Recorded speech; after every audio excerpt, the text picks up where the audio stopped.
So thank you for having me. My name is Marin. I come from Shift Business Festival. I do communications and marketing. I don't know how many of you know Shift, but it's a business festival that has been with us since 2016. And I have been with Shift since the beginning. I actually call Shift my baby. You know, like normal people call their babies their baby, and some people call their dogs their baby, but I actually call this 4,000 people event my baby, and a very giant 3-year-old baby. And I just want to tell you about the pain that is connected to giving birth to this baby. So in 2016, I don't really want to talk about that because we were actually a bunch of volunteers that didn't know what the hell they were doing. So there was a lot of fuck-ups and we don't have the time. But in the end, we succeeded. We made a beautiful event of 1,000 people that attended. But when it gets interesting is 2017. And really, we set the bar high. We wanted to do an event of 2,000 attendees. In 2016, I had done marketing. I had a volunteer team of about 10 people that I was leading. In 2017, we had a bunch of people that wanted to work with us. They wanted to volunteer. I had 50 people that wanted to work as a volunteer in the marketing and communications team. I also doubled my responsibility. So what do? You have 50 people that want to give you their free time and effort. So of course I said, please welcome. And what is more beautiful than having 50 people that want to do great things with you? It's great, right? No.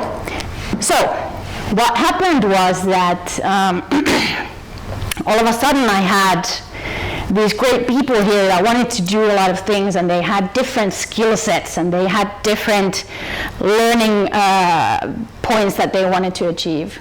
And then I had this very ambiguous thing of tasks here, and these tasks had to be done in a certain time, and I had to kind of match these together.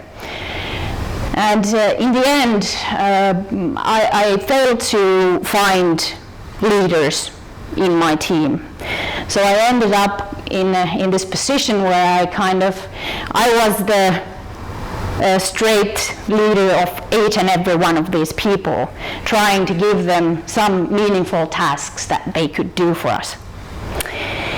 So that was a bit time consuming, of course, and tried to keep people happy, but at the same time, I also had a full-time job, or a half-time full-time elsewhere. I was only partly employed at Shift. Also, I was the deputy president of JCI Aurajoki, so that was a position of trust that our members had given me, so I had to also deliver for that position. Also, I had many great challenges in my personal life, so I had a lot on my plate. And I didn't know how to ask for help. I didn't know that I needed help. But now in hindsight, I know that I may have needed help. I tried to do everything that I could and please everyone. And so that ended up in a situation where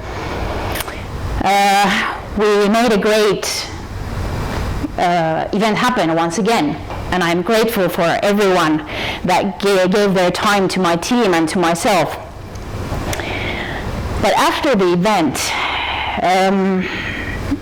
up until then we were like, we just need to get these things done. And I think that very many people got kind of tramped on along the way. And after the event, it actually happened so that I almost got fired. Because some of my team members and my co-workers had given feedback about me that I actually had, I don't know what it is in English, but vittuillut. And maybe you can translate to your next to people that don't understand Finnish.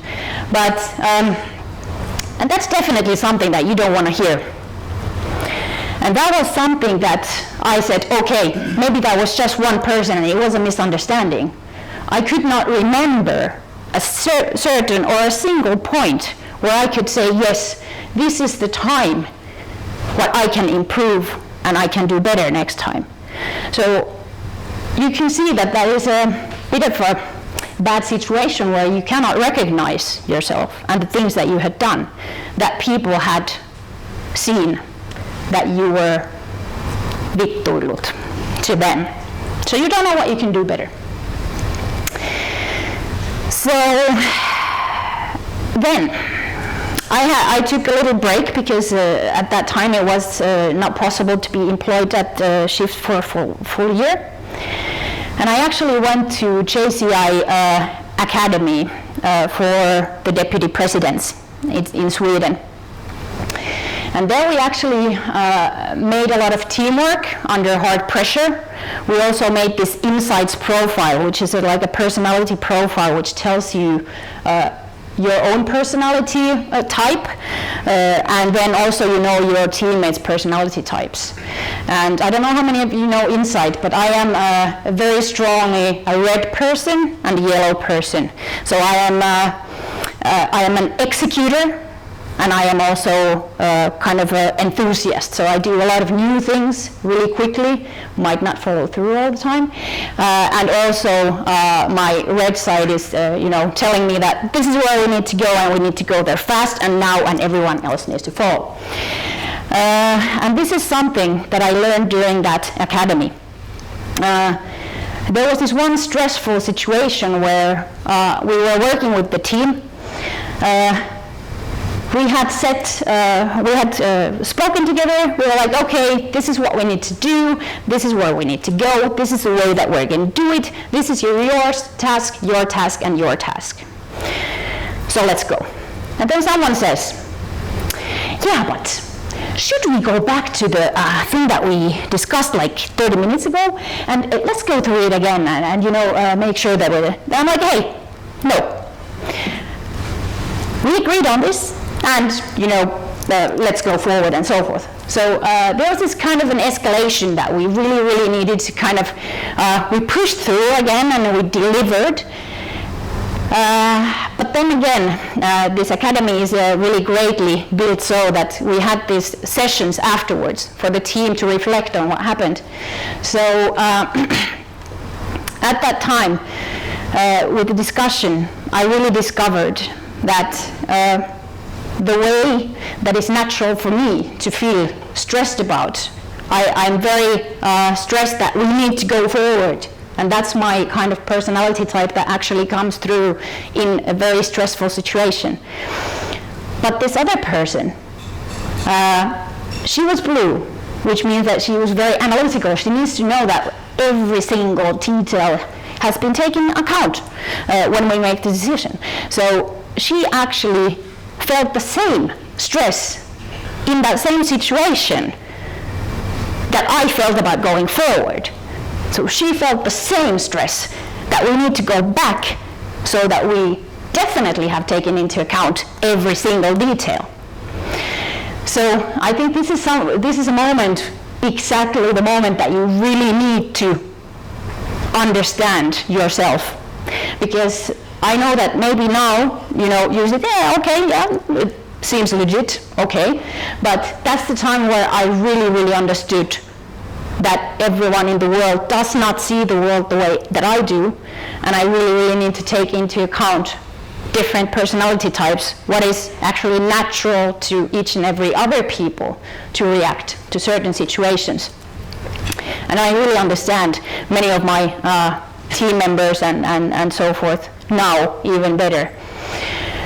But yeah, so after that, I have to say that after all these fuck-ups, this year I took a lot of learnings with me from the feedback that I got from my peers and from my team members and from that academy. So really to kind of, first of all, learn to ask for help.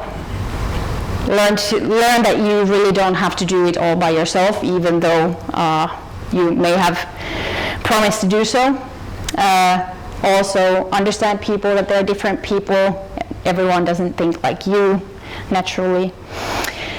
And also maybe the most valuable learning from that was that even though we are doing work with volunteers, let's not bring everybody in that wants to come. Because that was, I think, one of the root problems in what I did in 2017.